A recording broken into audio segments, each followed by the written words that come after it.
Hello everyone. তো আজকের এই ভিডিওতে আমরা মৌর্য সাম্রাজ্যের পরবর্তী যারা রুলার ছিল তারা কিভাবে পুরো মৌর্য সাম্রাজ্যটাকে পরিচালনা করছিল সেই সম্পর্কে আমরা দেখব। বেসিক্যালি দেখব সেখানে কোন কোন রুলার ছিল পরবর্তী মৌর্য সাম্রাজ্যের যুগে, এবং সেই রুলারদের মধ্যে কারা কিভাবে অ্যাডমিনিস্ট্রেট করতো এবং তাদের সামাজিক পরিস্থিতি কেমন ছিল, ঠিক আছে, তাদের আর্কিটেকচার তারা কি তৈরি করেছিল কি না করেছিল, সেই সমস্ত জিনিসগুলোকে আজকের এই ভিডিওতে আমরা দেখব। তবে প্রথমে আমি বলে নিই যে পোস্ট মৌরিয়ান পিরিয়ডকে আমরা প্রি গুপ্তা পিরিয়ডও বলি। দেখো, পোস্ট কথার অর্থ হচ্ছে যে পরবর্তী, আর প্রি কথার অর্থ হচ্ছে পূর্ববর্তী। অর্থাৎ মৌর্য সাম্রাজ্যের পরবর্তী অংশটাকে যেহেতু আমরা পড়ছি, এই কারণে এটাকে আমরা বলছি পোস্ট মৌরিয়ান পিরিয়ড। আর যেহেতু এর ঠিক পরেই আমরা গুপ্তা পিরিয়ডকে পড়ব, আর এই কারণে গুপ্তা পিরিয়ডের ঠিক আগের পোর্শনটা যেহেতু এইটা, এই কারণে এটাকে আমরা বলছি প্রি গুপ্তা পিরিয়ড।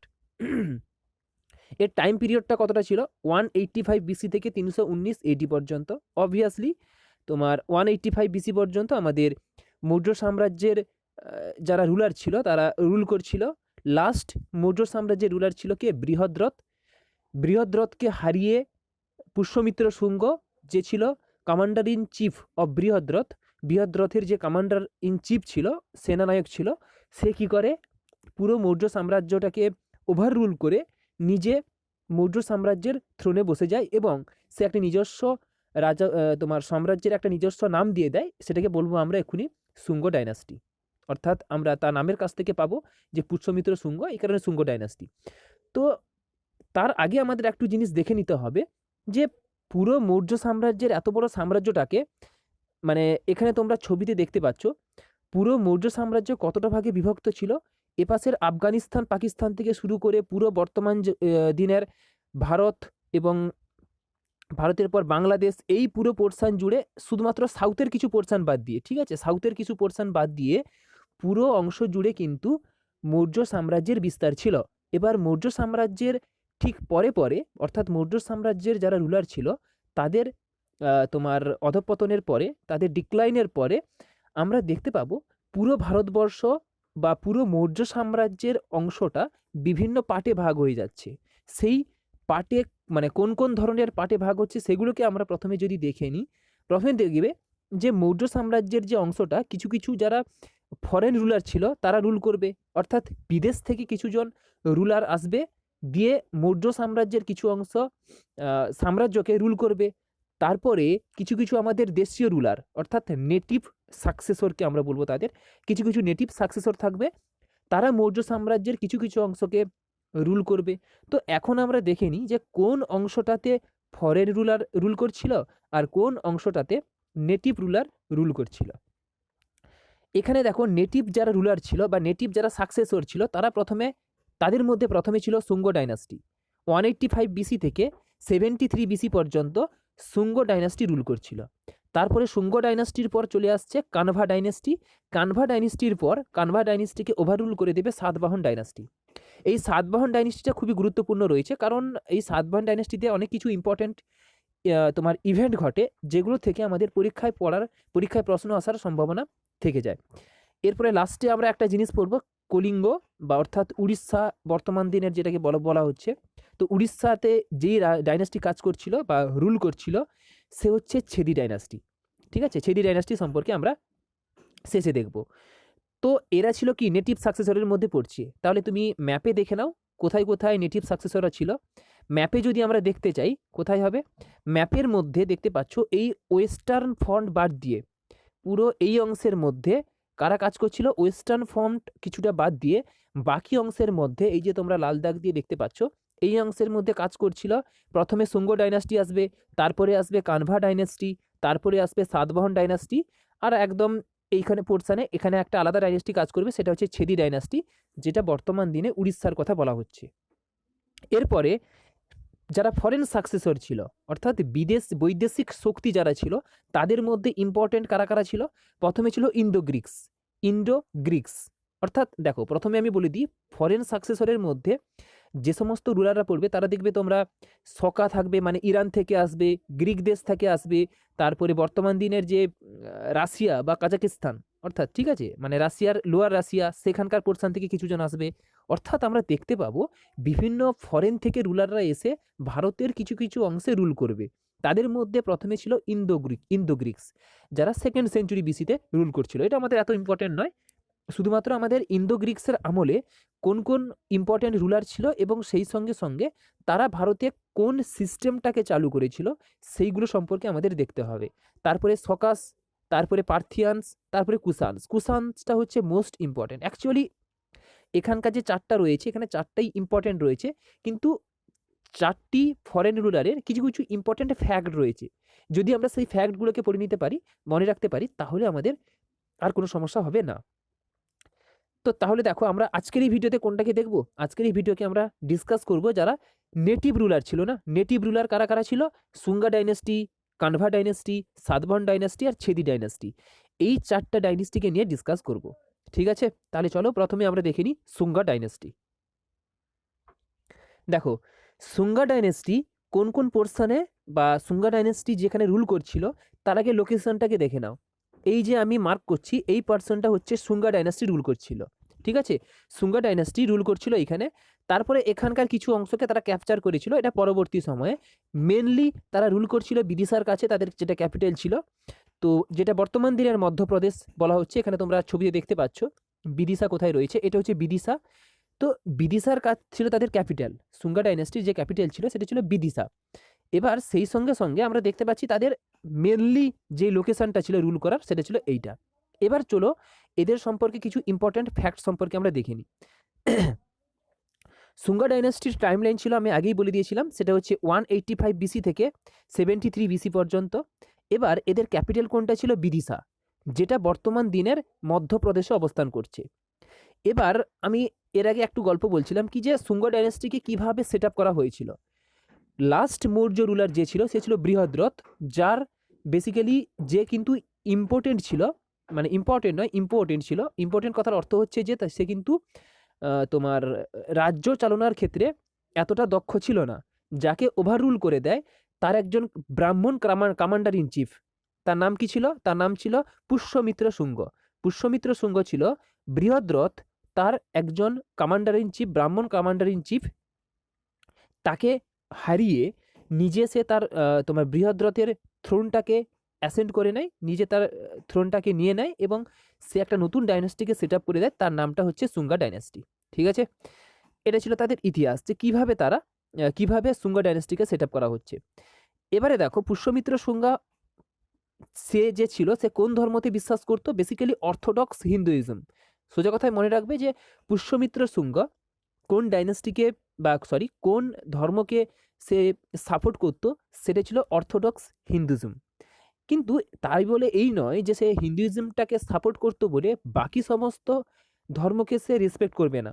সে কিন্তু বাকি সমস্ত ধর্মকে, হিন্দুইজম ছাড়াও ইসলাম, জৈনিজম কিংবা বুদ্ধিজম, সমস্ত ধর্মকে সে কিন্তু রেসপেক্ট করতো। তার রেসপেক্টের সেই একটা নিদর্শন আমরা দেখতে পাবো যে যদিও সে একদম হিন্দু অর্থোডক্স ছিল, হিন্দুইজম বা সে সাপোর্ট করতো হিন্দুইজম, অর্থোডক্স হিন্দুইজমকে, তারপরেও সে কিন্তু একটা গ্রেটেস্ট স্তূপ, যেটা বাহারুতের স্তূপ আমরা দেখতে পাবো, একটা বাহারুতে একটা স্তূপ রয়েছে, সেটা হচ্ছে বুদ্ধিস্ট স্তূপ। কারণ তোমরা সকলেই জানো যে বুদ্ধিস্টের যারা আরাধনা করা হতো সেখানকার স্থানটাকে বলা হচ্ছে স্তূপা। সেই বুদ্ধিস্ট স্তূপা কোথায় একটা গঠন করা হয়েছিল? বাহারুতে। সেটা বর্তমান দিনের মধ্যপ্রদেশে অবস্থান করছে এবং সেই স্তূপাটা কিন্তু এই সুঙ্গা ডাইনেস্টির সময় সেট আপ করা হয়। ঠিক আছে, তার মানে এখান থেকে আমরা স্পষ্টভাবে নিদর্শন পাচ্ছি এরকম যে যদিও সে অর্থোডক্স হিন্দুইজমটাকে ফলো করতো, সে কিন্তু বাকি সমস্ত ধর্মটাকেও রেসপেক্ট করতো। এরপরে যেটা দেওয়া রয়েছে কি যে পুষ্যমিত্র শুঙ্গ তার যে ছেলে ছিল, মানে পুষ্যমিত্র শুঙ্গের পরে যেই ইয়েতে বসেছিল, থ্রোনে যেই বসেছিল, সিংহাসনে যে বসেছিল, তার নাম ছিল পুষ্যমিত্র শুঙ্গের ছেলে অগ্নিমিত্রা। এবারে এই অগ্নিমিত্রা সম্পর্কে তোমাদের মাথায় একটা স্ট্রাইক করা উচিত একটা জিনিস, যে মালবিকা অগ্নিমিত্রা বলে একটা বই ছিল, যেখানকার বা যেই যেই বইয়ের বা যেই স্টোরির হিরো ছিল কে? অগ্নিমিত্রা। ঠিক আছে, অগ্নিমিত্রা হচ্ছে পুষ্যমিত্রা শুঙ্গের ছেলে এবং অগ্নিমিত্রা হচ্ছে একটা লাভ স্টোরি, একটা বই ছিল। সেই বইটার হিরো কে ছিল? মালবিকা অগ্নিমিত্রা। এটা ছিল কে? বইটার নাম আর তার যে হিরো ছিল সে ছিল অগ্নিমিত্রা। অগ্নিমিত্রা ছিল পুষ্যমিত্রা শুঙ্গার ছেলে। এবার ওই মালবিকাগ্নিমিত্রা এই যে বইটাকে এটাকে লিখেছিল কে? এটাকে লিখেছিল কালিদাস। তাহলে কালিদাসের লেখা মালবিকাগ্নিমিত্রা এটা একটা লাভ স্টোরি বই, এবং এই বইতে কি লেখা রয়েছে? এই বইতে দুজনের লাভ স্টোরির কথা বলা রয়েছে, সেটা হচ্ছে মালবিকা এবং অগ্নিমিত্রা, এই দুজনের প্রেমের গল্প এখানে লেখা রয়েছে, এবং এটাকে লিখেছিল কে? কালিদাস। তাহলে এখান থেকে আমাদের, এটা বই বলবো না, বই বলাটা ঠিক নয়, এটা ড্রামা অ্যাকচুয়ালি, ঠিক আছে? এখানে তোমরা তার স্পষ্টভাবে লেখা রয়েছে যে এটা এক ধরনের ড্রামা ছিল। তো এই ড্রামাটাকে লিখেছিল কে? এই ড্রামাটাকে লিখেছিল কালিদাস। তাহলে এখান থেকে আমাদের একটাই কোশ্চেন আসবে, বা একটা কোশ্চেন স্ট্রাইক করা উচিত, সেটা হচ্ছে মালবিকাগ্নিমিত্রা এই স্টোরি বা এই ড্রামাটাকে লিখেছিল কে? সেটা হচ্ছে কালিদাস, বা কালিদাসের লেখা নিম্নলিখিত কোনটি? ঠিক আছে, তার মধ্যে 4টা অপশন দিয়ে দিবে, তার মধ্যে যদি মালবিকাগ্নিমিত্রা থাকবে সেখানে তোমরা বলে দেবে। যদি এর কন্টেন্ট সম্পর্কে জিজ্ঞাসা করে, অর্থাৎ মালবিকাগ্নিমিত্রা কোন কন্টেন্টের উপর লেখা রয়েছে, তাহলে বলে দেবে অগ্নিমিত্রা এবং মালবিকা এই দুজনের প্রেমের গল্প। এরপরে কি দিয়েছে দেখে নাও। After Agnimitra a series of quick rulers, মানে অগ্নিমিত্রার পর কিছু কিছু রুলার আসবে, তার নাম বাসুমিত্রা, তারপরে হয়েছে কে? তারপর রয়েছে বজ্রমিত্রা, ঠিক আছে, ভাগামিত্রা, দেবভূতি। এরা ছিল কি? এরা ছিল তোমার অগ্নিমিত্রার পরবর্তী রুলার। এরা কিন্তু এতটা ইম্পর্টেন্ট নয়, কারণ এদের সময়ে কিছু তেমন কিছু ইম্পর্টেন্ট ঘটনা ঘটেনি, তাই এদের নামটাকে জাস্ট মনে রাখলেও আমাদের চলবে। কিন্তু লাস্ট শুঙ্গা রুলার যে ছিল সে ছিল দেবভূতি, এটাকে আমাদের মনে রাখতে হবে, কারণ দেবভূতিকে ওভারথ্রোন করে শুরু হয় কানভা ডাইনেস্টি, সেটা আমরা দেখবো এক্ষুনি। সেই কানভা ডাইনেস্টিকে যখন আমরা দেখব, তার যখন লাস্ট মিনিস্টার ছিল না কানভা ডাইনেস্টির, শুঙ্গা ডাইনেস্টির লাস্ট যে রুলার তার নাম হচ্ছে দেবভূতি। এবার দেবভূতিকে ওভারথ্রোন করে কে? সেটা হচ্ছে বাসুদেব।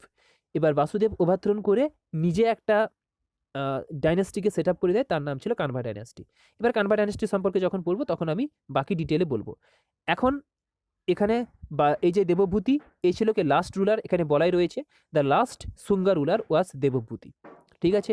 এরপরে নেক্সট দেখো, during Shunga rule there was a revival of the Brahmanical influence. মানে অবভিয়াসলি, কারণ আমরা এক্ষুনি দেখে এলাম কি যে শুঙ্গা ডাইনাস্টির যে মেন ইম্পর্ট্যান্ট রুলার ছিল সে ছিল পুষ্যমিত্র শুঙ্গ, এবং সেই পুষ্যমিত্র শুঙ্গ কোন ধর্মকে সাপোর্ট করতো?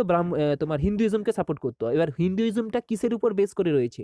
সেটা হচ্ছে ব্রাহ্মণিক্যাল সেক্ট, বা বলতে পারবো যে ব্রাহ্মণিক্যাল, যে অর্থোডক্স ব্রাহ্মণিক্যাল যে কনসেপ্টগুলো রয়েছে তার উপর ডিপেন্ড করে গড়ে উঠেছে পুরো হিন্দুইজমটাকে।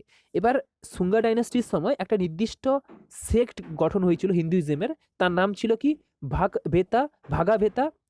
ভাগাবিতা রিলিজিয়ন। ভাগাবিতা রিলিজিয়ন মানে কি? একটা স্কুল অফ বা সেক্ট বলতে পারো, অর্থাৎ কিছু একটা গ্রুপ, কিছুজন হিন্দুইজমের ফলোয়ার মিলে একটা গ্রুপ তৈরি করে দেয়, সেটাকে বলি আমরা কি? সেক্ট বা স্কুল। এটাকে আমরা আগে পড়ে নিয়েছি যখন আমরা দেখছিলাম যে বুদ্ধিজম কিংবা জৈনিজমের স্কুল পড়ছিলাম, তখন কিন্তু এখানে তখন দেখে নিচ্ছি যে সেক্ট কি বা স্কুল কি।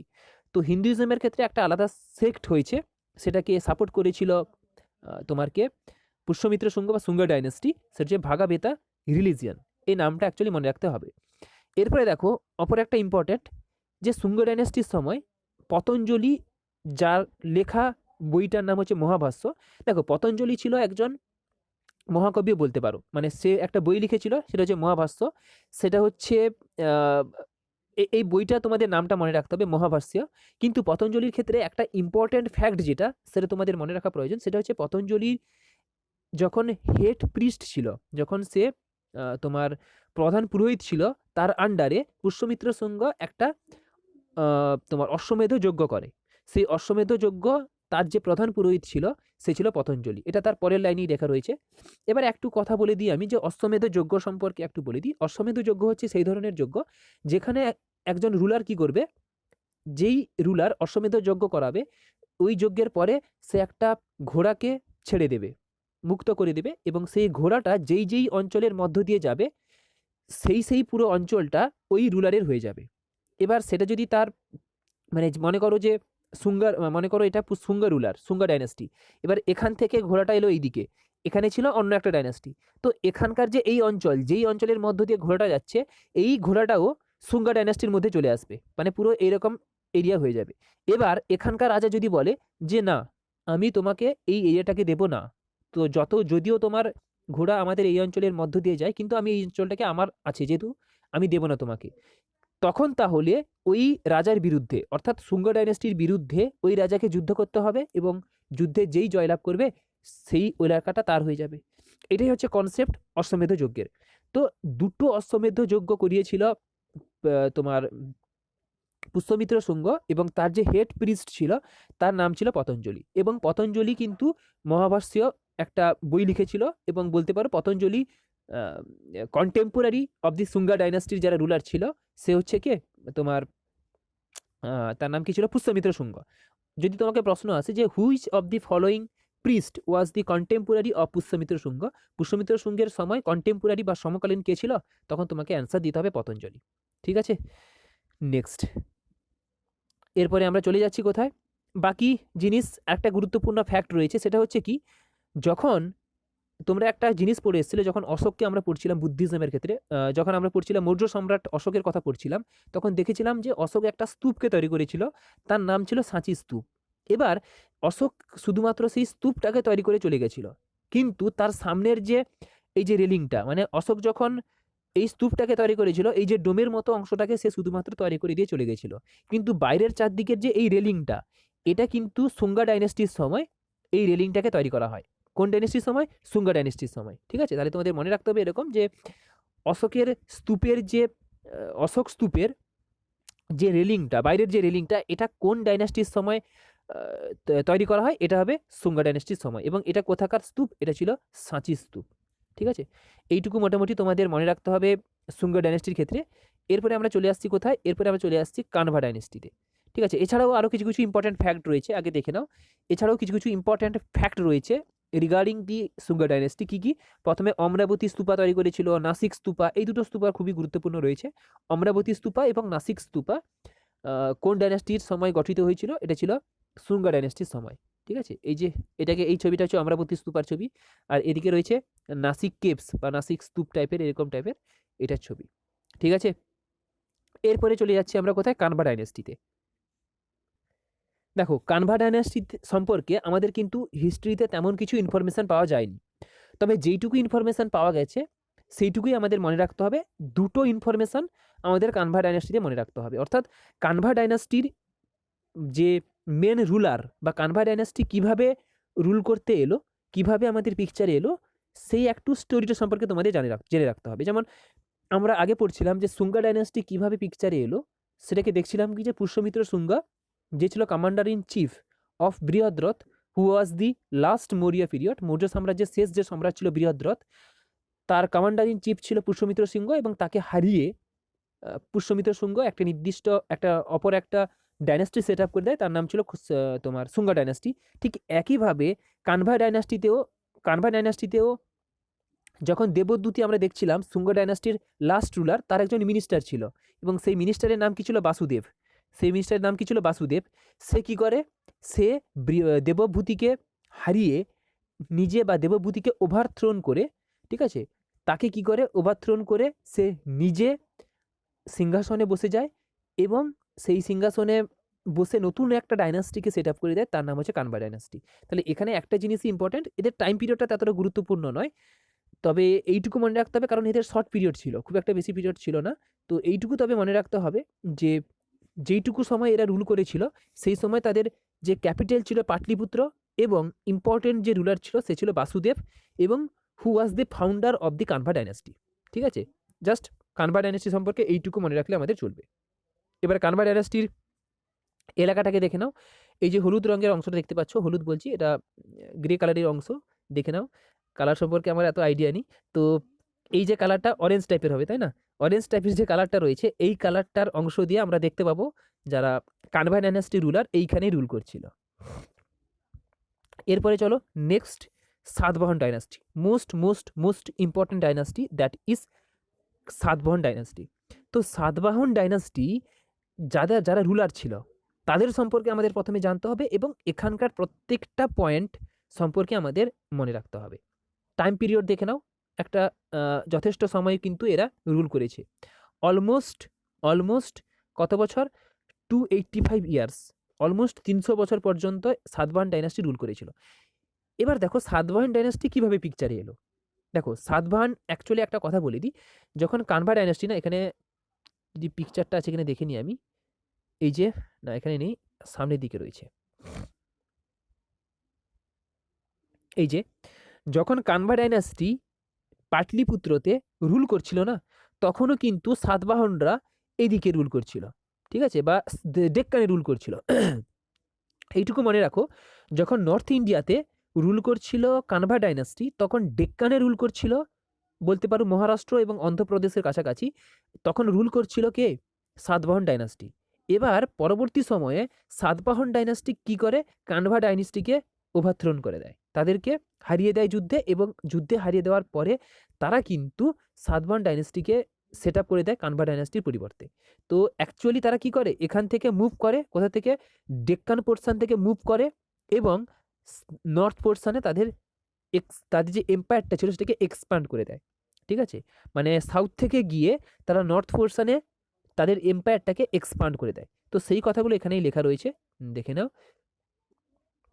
প্রথমে বলা রয়েছে কি, এদের ক্যাপিটাল কি ছিল? এদের ক্যাপিটাল ছিল প্রতিস্থান বা প্রতিস্থানা, এদের যে ক্যাপিটাল ছিল প্রতিস্থানা, যেটা বর্তমান দিনের মহারাষ্ট্রতে রয়েছে।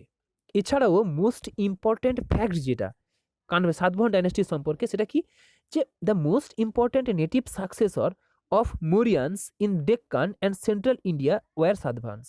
মানে যদি বলা হয়, আমি এক্ষুনি ইম্পর্ট্যান্ট কেন বলছি, কারণ হচ্ছে সাতবাহন ডাইনাস্টির সময়ও কিন্তু অনেক কিছু ইম্পর্ট্যান্ট ইভেন্ট ঘটে, এবং আমরা সেই কারণে বলতে পারি যে সাতবাহন ডাইনাস্টি যারা রুলার ছিল তারা ছিল মৌর্য সাম্রাজ্যের পরবর্তী একদম যোগ্য সাকসেসর, ঠিক আছে, সেই কথাটাকে এখানে বলা রয়েছে যে যোগ্য সাকসেসর যারা ছিল, নেটিভ সাকসেসরের মধ্যে ইম্পর্টেন্ট সাকসেসর, তারা ছিল কে? সাতবাহনস, যারা রুলার ছিল। Satavahanas are consider to be the identical of Andhras who were mentioned in Puranas. অর্থাৎ এখান থেকে আমরা বলতে পারি কি, যে পুরাণ মতে সাতবাহনরা কিন্তু অ্যাকচুয়ালি অন্ধ্রপ্রদেশ, বর্তমান দিনে যেটাকে বলা হচ্ছে মানে ডেক্কান পোর্শনের যে যেটা ডেক্কান পোর্শন মানে কি, বর্তমান দিনের অন্ধ্রপ্রদেশের কিছু অংশ কিন্তু পড়ছে। তো অন্ধ্রপ্রদেশ থেকে তারা কিন্তু রুল করা শুরু করে, এরপরে তারা নর্থের দিকে যাওয়া শুরু করে, এবং নর্থে গিয়ে পুরো সাম্রাজ্যটিকে ক্যাপচার করে নেয় কানভা ডাইনাস্টি যেখানে রুল করছিল। তো সেই কথাটাই এখানে লেখা রয়েছে। তাহলে পুরাণ মতে যারা সাতবাহনাস ছিল, সাতবাহনের যারা রুলার ছিল, তারা কোথা থেকে এসেছিল? অন্ধ্রপ্রদেশ থেকে, যেটা বর্তমান দিনের বা তৎকালীন ডেক্কান পোর্শন বলা হতো। The early Satavahanas king were appeared not in Andhra but Maharashtra where the most of their early inscription have been found. তবে কিছু কিছু হিস্টোরিক্যাল সোর্স মতে যে যারা সাতবাহনের রুলার ছিল তারা কিন্তু নট এক্স্যাক্টলি তারা যে অন্ধ্র থেকে আসছে সেরকম নয়, তারা কিন্তু এসছে কোথা থেকে? মহারাষ্ট্র থেকে। কেন তারা তাদের বা হিস্টোরিয়ানের এইটুকু দাবি করার কারণটা কি?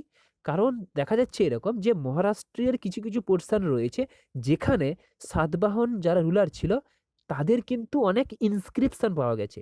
অর্থাৎ কোনো রুলার যখন সেখানে রুল করছিল সেখানে তাদের তো অনেক ইনস্ক্রিপশন পাওয়া যায়, তো সেই ইনস্ক্রিপশনগুলো অনেক পাওয়া গেছে কোথায়? মহারাষ্ট্রতে। আর সেই কারণে অনেক হিস্টোরিয়ানরা মনে করছে যে তারা হয়তো তাদের যে সোর্সটা ছিল বা তাদের যে মেন প্রথমে বসবাস করতো যেখানে অরিজিনটা ছিল সেটা কোথায়? মহারাষ্ট্রতে, ঠিক আছে। এরপরে নেক্সট দেখো, Simuka was the founder of the Satavahana dynasty. Satavahana ডাইনাস্টির যে মেন ফাউন্ডার ছিল তার নাম কি ছিল? সিমুকা। এটা খুবই গুরুত্বপূর্ণ একটা ফ্যাক্ট, কারণ প্রত্যেকটা ডাইনাস্টি শুরু হওয়ার সময় আমরা দেখবো যে তাদের মেন যে ডাইনাস্টিটাকে সেট আপ করছে কে সেটাকে আমাদের জানতে হবে, তার নামটাকে। এরপরে দেখো Satakarni one it's third ruler raised it's power and Prestige military conquest. মানে তারপরে তৃতীয় যে রুলার ছিল তার নাম ছিল সাতকর্ণী ওয়ান, যে কি করেছে? মিলিটারি কনকুয়েস্টের মাধ্যমে পুরো সাতবাহন ডাইনাস্টিটাকে বৃদ্ধি করেছিল, তার যে এক্সপ্যান্ড করেছিল, ওই এম্পায়ারটাকে এক্সপ্যান্ড করেছিল। তারপরে কি দিয়েছে দেখো, হালা অ্যাকচুয়ালি এই নামটাকে আমাদের মনে রাখতে হবে। কেন আমি অ্যাকচুয়ালি এক্ষুনি বলছি, দেখো প্রথমে আগে পড়ে নাও যে হালা the 17th ruler who was the author of গাথা সপ্তসাথী বলে একটা বই রয়েছে, সেই বইকে লিখেছে কে? হালা, যে ছিল নিজে একজন রুলার। তো হালা যে 17th রুলার ছিল তোমার সাতবাহন ডাইনাস্টির, সে একটা বই লিখেছিল, তার নামটা কি ছিল, গাথা সপ্তসাথী, যেটা কিন্তু প্রাকৃত ল্যাঙ্গুয়েজে লেখা ছিল। এই ল্যাঙ্গুয়েজটার নাম তোমাদের মনে রাখতে হবে যে কোন ভাষায় গাথা সপ্তসাথী লেখা হয়েছিল এবং গাথা সপ্তসাথীর অথার কে। সে ছিল কে? সাতবাহন ডাইনাস্টির 17th রুলার হালা।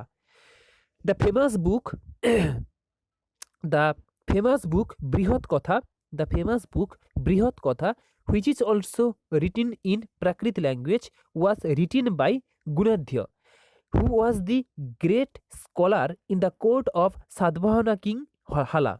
দেখো, এইটাই আমি এক্ষুনি মনে রাখতে বলছিলাম যে হালা সম্পর্কে তোমাদের 4টা ফ্যাক্ট এখানে মনে রাখতে হবে। হালা কে ছিল? হালা ছিল একজন সাতবাহন রুলার। কততম? 17তম। কোন বই লিখেছিল? গাথা সপ্তসাথী। কোন ল্যাঙ্গুয়েজে? প্রাকৃত ল্যাঙ্গুয়েজে। এছাড়াও হালার একজন গুরুত্বপূর্ণ কোর্ট পোয়েট ছিল, স্কলার ছিল। কোর্ট পোয়েট বলতে পারো বা স্কলার বলতে পারো। তার নাম কি ছিল? গুণাঢ্য। সেই গুণাঢ্য কোন বই লিখেছিল? তার লেখা ফেমাস বুকটার নাম কি? বৃহৎ কথা। কোন ল্যাঙ্গুয়েজে? প্রাকৃত ল্যাঙ্গুয়েজে। গুণাঢ্য কে ছিল? তো গুণাঢ্য ছিল একজন কোর্ট পোয়েট বলতে পারো, ঠিক আছে। কার? হালার। সাতবাহন ডাইনাস্টির যে হালা ছিল, সাতবাহন ডাইনাস্টির যে হালা ছিল, রুলার ছিল, সাতবাহন ডাইনাস্টির যে রুলার হালা ছিল, তার একজন বলতে পারো কোর্টের একজন মেম্বার ছিল। কোর্ট বলতে তার যে তোমার ডাইনাস্টি ছিল,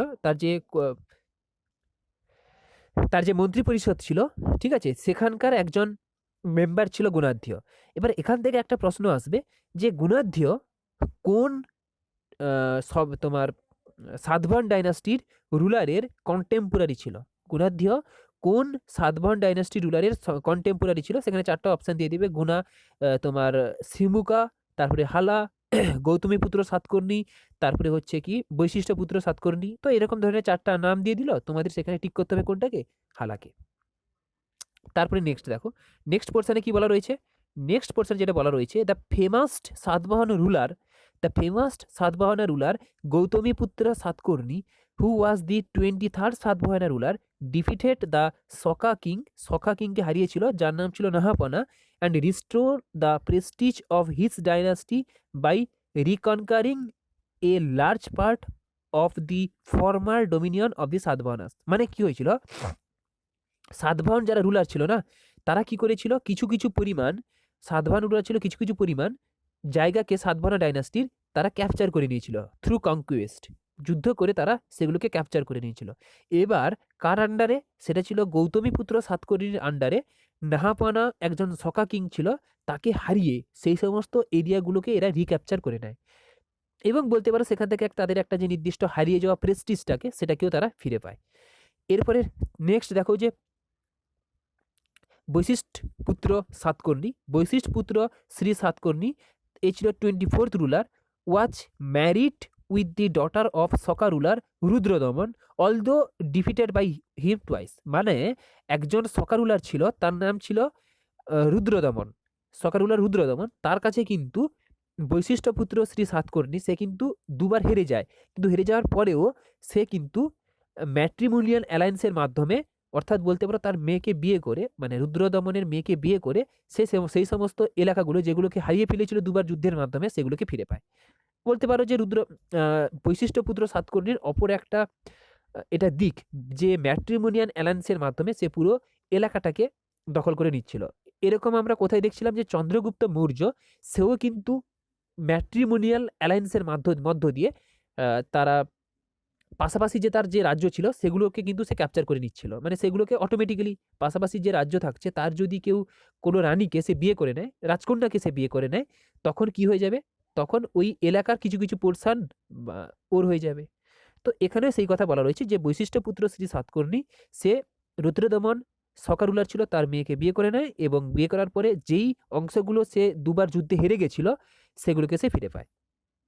এরপরে কি দিয়েছে দেখো, নেক্সট ওই যোজনা শ্রী সাতকর্ণী, এ ছিল 20th রুলার, যে হু ওয়াজ দি ডাইনাস্টিস লাস্ট রুলার।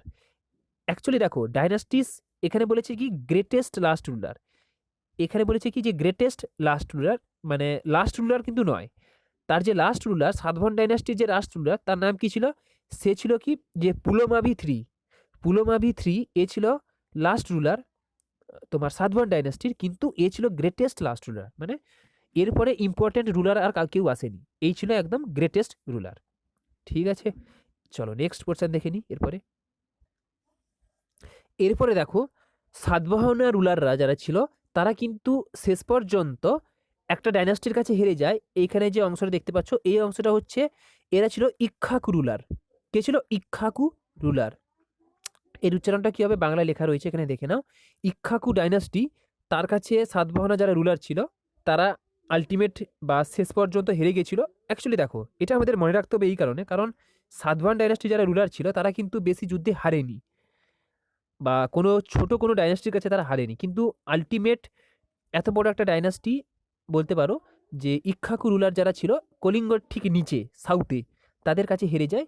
এই কারণে তোমাদের এটা মনে রাখতে হবে যে সাতবাহনা ডাইনাস্টি বা যারা রুলার ছিল সাতবাহনা ডাইনাস্টি, তারা কোন ডেক্কান পোর্শনের রুলারদের কাছে হেরে গেছিল, বা সাউথের কোন রুলারদের কাছে হেরে গেছিল, এটা কিন্তু মনে রাখতে হবে। কোনটা? ইক্ষ্বাকু রুলার, ইক্ষ্বাকু ডাইনাস্টির যারা রুলার ছিল তাদের কাছে হেরে গেছিল। এরপরে দেখো সাতবাহনারা কি কি কাজ করেছিল তাদের সম্পর্কে আমরা একটি ইনফরমেশন নিয়ে নিই।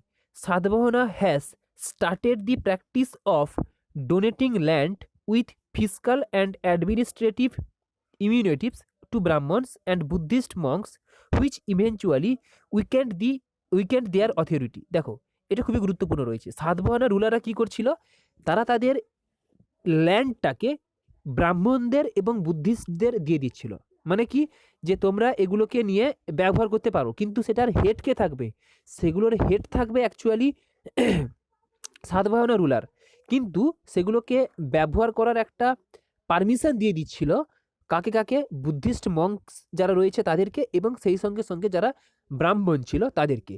এর ফলে কি হবে, বুদ্ধিস্ট মঙ্ক এবং ব্রাহ্মণরা ওই জায়গার উপর ব্রাহ্মণরা, বুদ্ধিস্ট মঙ্কস এবং ব্রাহ্মণরা ওই জায়গার উপর তারা আধিপত্যটাকে স্থাপন করতে শুরু করে, এবং কিছুদিন পর আমরা দেখতে পাবো ব্রাহ্মণরা ওই এলাকার নিজেদের বলে দাবি করবে, এবং সেখান থেকে তারা সাতবাহনদের বিরুদ্ধে যুদ্ধ করা শুরু করবে। অর্থাৎ আলটিমেটলি কি ঘটনা ঘটছে, আলটিমেটলি এই সমস্ত ল্যান্ডগুলো যারা সাতবাহন রুলার ছিল তারা এই সমস্ত ল্যান্ডগুলোকে ব্রাহ্মণ কিংবা বুদ্ধিস্টদের দিয়ে দেওয়ার ফলে তারা কিন্তু আলটিমেটলি উইক হয়ে যাচ্ছে, মানে ওই সাম্রাজ্যটার ল্যান্ড পরিমাণ কমিয়ে ফেলছে, মানে বলতে পারো যে তাদের যে এলাকাটা সেটা কমে যাচ্ছে, এবং কমে যাওয়ার সঙ্গে সঙ্গে তারা কিন্তু তার নিজেদের এলাকার মধ্যে পপুলারিটি এবং ইনফ্লুয়েন্সটাকে হারিয়ে ফেলছে। এটাই অ্যাকচুয়ালি বলা রয়েছে। তারপরে কি, আন্ডার সাতবাহনাস মেনি চৈতিয়াস মানে কি, যে ওয়ারশিপ হল। চৈতিয়াস মানে কি? ওয়ারশিপ হল, মানে যেখানে আরাধনা করা হয় আর কি, সেটা মন্দির হতে পারে বা মসজিদ হতে পারে। তো সেই ধরনের যে আরাধনার হল, যে মৌর্যদের তোমার সাতবাহনদের আন্ডারে অনেক কিন্তু, এবং বিহারাস যেটা হচ্ছে monastery, were cut out from the rocks mainly north west Deccan and Maharashtra. Basically বলা হচ্ছে কি, যে একটা বড় পাথর রয়েছে বা একটা বড় পাহাড় রয়েছে, সেই পাহাড়ের কিছু পোর্শনকে কেটে দিয়ে পাহাড়ের ভিতরে গুহার মতো অংশ তৈরি করে সেখানে একটা ওয়ারশিপ হল তৈরি করা হতো, এবং সেই সঙ্গে সঙ্গে সেখানে মোনাস্ট্রিজ মানে সেখানে থাকার মতো জায়গা করা হতো। মোনাস্ট্রিজ মানে কি, যেখানে মঙ্করা থাকে, সেগুলোকে বলা হতো কি? বিহারাস। এবং যেখানে ওয়ারশিপের হল করা হতো সেগুলোকে বলা হতো কি? চৈতিয়াস। এই দুটো টার্মকে তোমাদের মনে রাখতে হবে, যে চৈতিয়াস এবং বিহারাস এগুলোকে গঠন করেছিল কোন ডাইনাস্টির আন্ডারে? সেটা ছিল সাতবাহন ডাইনাস্টির আন্ডারে। এবং কিভাবে তৈরি করা হচ্ছিল এগুলোকে তৈরি করা হচ্ছিল তোমার একটা পাহাড়ের একটা পাথরগুলোকে কেটে কেটে রক কাটের মাধ্যমে। The famous example of this are Nashik, Kanheri, তারপরে হচ্ছে কার্লে। নাসিক, কানহেরি আর কার্লে, এগুলোর ছবি তোমরা পরবর্তী স্লাইডে দেখতে পাবে। এটা হচ্ছে নাসিক কেভ, বুঝতেই পারছো একটা পাথর ছিল, এটাকে কেটে কেটে এরকম একটা আর্কিটেকচার তৈরি করা হয়েছে। এটা কার্লে কেভ, এটাও একটা আরাধনার স্থল, যেখানে কিন্তু কি করা হচ্ছে, যেটাকে তৈরি করা হয়েছে একটা পাথরকে কেটে। তারপরে কানহারি কেভ, এখানেও কি একটা ওয়ারশিপ হল বলতে পারো। হ্যাঁ, তো এইগুলোকে অ্যাকচুয়ালি তৈরি করা হয়েছিল কার আন্ডারে? সাতবাহন ডাইনাস্টির আন্ডারে। ঠিক আছে, এছাড়াও অফিসিয়াল ল্যাঙ্গুয়েজ যেটা ছিল সাতবাহন ডাইনাস্টির আন্ডারে সে ছিল প্রাকৃত। এই কারণে আমরা দেখছিলাম যে প্রাকৃত ল্যাঙ্গুয়েজে যতগুলো বই লেখা হয়েছে সবগুলো কিন্তু প্রাকৃত ল্যাঙ্গুয়েজে, সাতবাহন ডাইনাস্টির আন্ডারে যেই যতগুলো বই লেখা হয়েছে, গুণাধ্যায় বলতে পারো কিংবা হালা, যেই বইগুলো লিখেছে সেগুলো কোন ল্যাঙ্গুয়েজে? প্রাকৃত ল্যাঙ্গুয়েজে। Satavahanas were issued their coins mainly in lead. Lead জানো, লেড হচ্ছে একটা ধাতু যার সংকেতটা কি? পিবি। তো লেড, কপার, ব্রোঞ্জ, প্রোটিন, প্রোটিনটা হচ্ছে সিলভারের মতো একটা অ্যালয়, ঠিক আছে। প্রোটিন হচ্ছে, এখানে প্রোটিন নয়, প্রোটিন, প্রোটিন হচ্ছে সিলভারের মতো করে একটা অ্যালয়। তো এই ধরনের কয়েন্স তারা তৈরি করেছিল, কয়েন্সকে তারা ডিসচার্জ করেছিল। ডিসচার্জ মানে কি? ওই যে তারা থ্রু বলতে পারো যে বাটার সিস্টেম ছিল না, এখানে কিন্তু বাটার সিস্টেম ছিল না, এখানে কয়েন্সদের মাধ্যমে এক্সচেঞ্জ করা হতো। তারপরে কি দিয়েছে দেখো, lead coin of Satakarni one of Satavahana dynasty. মানে লেট কয়েনটা যে তৈরি করেছিল সে কে? Satakarni one. Satakarni one lead কয়েনটা তৈরি করেছিল, যার ছবিটা এখানে তোমরা দেখতে পাচ্ছ। এই যে ছবিটা দেখতে পাচ্ছ, এটা হচ্ছে লেট কয়েনের একটা ছবি, যেটাকে তৈরি করেছিল সাতকর্ণী ওয়ান, ঠিক আছে। এরপরে নেক্সট দেখো, লাস্ট আমরা পড়বো কি? ছেদি ডাইনাস্টি অফ কলিঙ্গ। ছেদির বানান CHETIO হয় আর CHEDIO হয়। এরপরে দেখো, ছেদি ডাইনাস্টি আমি আগেও বলে এসেছি, তার যে জায়গাটা ছিল এটা তোমরা হয়তো আমি দেখে দিচ্ছি। ছেদি ডাইনাস্টি কোথায় ছিল? এইখানে দেখতে পাবে, না এখানে নয়, আগের যে স্লাইড ছিল সেখানে আমরা দেখছিলাম, তাই না? এই যে কলিঙ্গতে ছিল কি? ছেদি ডাইনাস্টি। এই যে কলিঙ্গ দেখতে পাচ্ছ, এই কলিঙ্গতে অ্যাকচুয়ালি ছিল কি? ছেদি ডাইনাস্টি, ঠিক আছে। তো এবারে ছেদি ডাইনাস্টি সম্পর্কে ইম্পর্টেন্ট ফ্যাক্টগুলো কি কি রয়েছে? এখানে ছেদি ডাইনাস্টি সম্পর্কে কিন্তু আমাদের বেশি কিছু ইনফরমেশন পাওয়া যায়নি। যা কিছু ইনফরমেশন পাওয়া গেছে হাতিগুম্ফা কেভস থেকে, ঠিক আছে। হাতিগুম্ফা বলে একটা কেভস রয়েছে ভুবনেশ্বরের কাছাকাছি উড়িষ্যায়, সেখান থেকে আমাদের ছেদি ডাইনাস্টি সম্পর্কে আমরা ইনফরমেশন জানতে পারি। মানে কেভসের উপর কিছু ইনস্ক্রিপশন লেখা ছিল, একটা পাথর আছে, সেই পাথরের উপর গুহা তোমার খুঁড়ে খুঁড়ে রক কাটের মাধ্যমে একটা গুহা তৈরি করা হয়েছে। এবার সেই গুহার গায়ে গায়ে কিছু কিছু ইনফরমেশন লেখা রয়েছে, এবং সেই গুহাটার নাম কি? হাতিগুম্ফা কেভ। এবং সেটা কোন তোমার নামটা কি তার? হাতিগুম্ফা ইনস্ক্রিপশন। সেখান থেকেই আমরা ছেদি ডাইনাস্টি সম্পর্কে যা কিছু ইনফরমেশন রয়েছে জানতে পারি। কি রয়েছে দেখো, the history of Kalinga, the history of, actually এটা কুলিং হবে না, এটা কলিঙ্গ হবে, ঠিক আছে। এটা হবে Kalinga, Kalinga. The history of Kalinga war, the history of Kalinga after the death of Ashoka each thrown in the অবসকিউরিটি।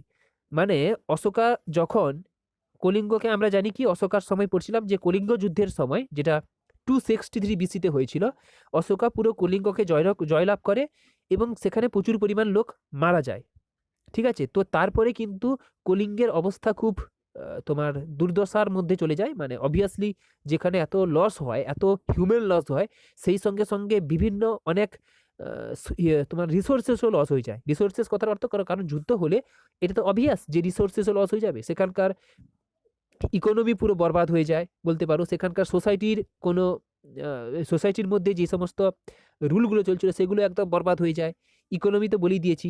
তো এই কারণে বলা হয়েছে যে কলিঙ্গ যুদ্ধের পর, অশোকের কলিঙ্গ যুদ্ধের পরে কিন্তু পুরো ছেদি ডাইনাস্টি বা কলিঙ্গ ওটা কিন্তু অন্ধকারের মধ্যে চলে যায়। এরপরে কি বলা রয়েছে যে new dynasty called Chedi dynasty rose in the region probably in the 1st century BC. তো 1st সেঞ্চুরি বিসি মানে তার 60-70 বছর পরে, অশোকের কলিঙ্গ যুদ্ধের 60-70 বছর পরে, যখন ওটা অন্ধকারে চলে গেছিল কলিঙ্গ যুদ্ধে, তারপরে সেই কলিঙ্গ যুদ্ধের ঠিক পরে পরে কোনটা আসে? ছেদি ডাইনাস্টি। কিসের? আশার আলো জাগাতে বলতে পারো। আশার আলো বলতে বোঝানো হয়েছে যে ছেদি ডাইনাস্টির যারা রুলার ছিল তারা চাইছিল যে তারা তাদের পুরনো ইকোনমিক কন্ডিশনগুলো রিভাইভ করতে, ঠিক আছে। তো বলতে পারো নিউ একটা ডাইনাস্টি রুল করতে আসে ছেদি ডাইনাস্টিতে, তার নাম ছিল ছেদি ডাইনাস্টি কলিঙ্গতে। এই ইনফরমেশনগুলো আমি এক্ষুনি বলছিলাম কি, এই ইনফরমেশনগুলো আমরা কোথা থেকে পেয়েছি? এই ইনফরমেশনগুলো আমরা পেয়েছি হাতিগুম্ফা ইনস্ক্রিপশন। হাতিগুম্ফা ইনস্ক্রিপশন হচ্ছে কোথায় রয়েছে? ভুবনেশ্বরের কাছে, ওড়িশাতে। সেখানকার যে রুলার ছিল সে কে ছিল? খারভেলা। খারভেলা ছিল একজন ছেদি ডাইনাস্টির ইম্পর্টেন্ট রুলার, যার আন্ডারে কিন্তু হাতিগুম্ফা ইনস্ক্রিপশনটাকে লেখা হয়েছিল। হাতিগুম্ফা ইনস্ক্রিপশন কার আন্ডারে লেখা হয়েছিল? খারভেলা রুলার ছিল, যে ছিল ছেদি ডাইনাস্টির একজন ইম্পর্টেন্ট রুলার। এরপরে কি দেখো, খারভেলা হু ফলোস জৈনিজম। এরপরে যেহেতু একজন ইম্পর্টেন্ট রুলার ছিল খারভেলা, সেই কারণে আমাদের কিছু কিছু ইম্পর্ট্যান্ট ফ্যাক্ট জেনে নিতে হবে খারবেলা সম্পর্কিত, যে খারবেলা কোন ধর্মকে সাপোর্ট করতো, সে ছিল জৈনিজমকে সাপোর্ট করতো, এবং Kharavela constructed a cave on the top of the Udayagiri hills, যেটাও কিন্তু ভুবনেশ্বরে রয়েছে, ফর দি জৈন মংস, মানে জৈন ধর্মের যারা মংস ছিল, যারা সন্ন্যাসী ছিল, তাদের জন্য খারবেলা একটা কেভকে কনস্ট্রাক্ট করে। সেই কেভটার নাম হচ্ছে কি, উদয়গিরি হিলস। ঠিক আছে, উদয়গিরি, সেই কেভটা কোথায় ছিল? উদয়গিরি হিলসে। ছবিটা তোমরা এখানে দেখতে পাবে, এই যে এটা ছিল হাতিগুম্ফা ইনস্ক্রিপশন, অর্থাৎ গুহার গায়ে গায়ে এরকম লেখা হয়েছে। এই লেখাগুলো থেকে পড়ে আমরা কিন্তু অ্যাকচুয়ালি ছেদি ডাইনাস্টি সম্পর্কে জানতে পারি। কি এই হাতিগুম্ফা ইনস্ক্রিপশনগুলো পড়ে। হাতিগুম্ফা ইনস্ক্রিপশনের পর আমরা বলছিলাম যে উদয়গিরি হিলস, যেটা কিন্তু খারবেলা যে রুলার ছিল, ছেদি ডাইনাস্টির একজন ইম্পর্টেন্ট রুলার, সে যে তৈরি করেছিল, এটা কিসের জন্য? এটা ছিল জৈনিজমের যে মংস ছিল তাদের জন্য। ঠিক আছে, তো আমরা নেটিভ যা সাকসেসর ছিল, মৌর্য সাম্রাজ্যের পরবর্তী যারা নেটিভ সাকসেসর ছিল তাদের সম্পর্কে পুরো ইনফরমেশন নিয়ে নিলাম। নেক্সট ভিডিওতে আমরা ফরেন সাকসেসরকে নিয়ে দেখব। তো ফরেন সাকসেসর মধ্যে কারা কারা ছিল? ইন্ডো গ্রিক্স ছিল, সকাস ছিল, পার্থিয়ান ছিল, কুষাণস ছিল, তাদেরকে নিয়ে দেখব। সেখানেও মিনিমাম একটা টাইম যাবে, অর্থাৎ বলতে পারো সেখানেও একটা আধ ঘন্টা মতো টাইম যাবে। তো তাহলে দেখাবে পরের ভিডিওতে। তাহলে আজকের এই ভিডিওতে এত দূর, সবাই ভালো থেকো, থ্যাংক ইউ।